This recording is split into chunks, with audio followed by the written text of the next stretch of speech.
Hello everyone, if you're trying to play Crimson Desert and the game is not launching on Epic Games, then you have come to the right place because in this video I'm going to show you how to fix Crimson Desert not launching on Epic Games easily.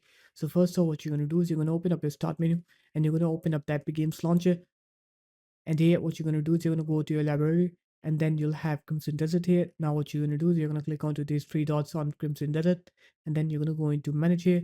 And here what you're going to do is you're going to click onto verify files, and once it's done with that, now what you're going to do is you're going to go into this icon here. So just click onto it and it will take you to the game folder of Crimson Desert. Now what you're going to do is you're going to right click on the Crimson Desert exe file, click properties, and then you're going to go into compatibility, and here you're going to make sure that you turn on run this program as an administrator and disable full screen optimizations. After that, click apply and then OK. And now you can go ahead and try to play Crimson Desert, and you'll see that your game will now work. You'll not face it not launching anymore.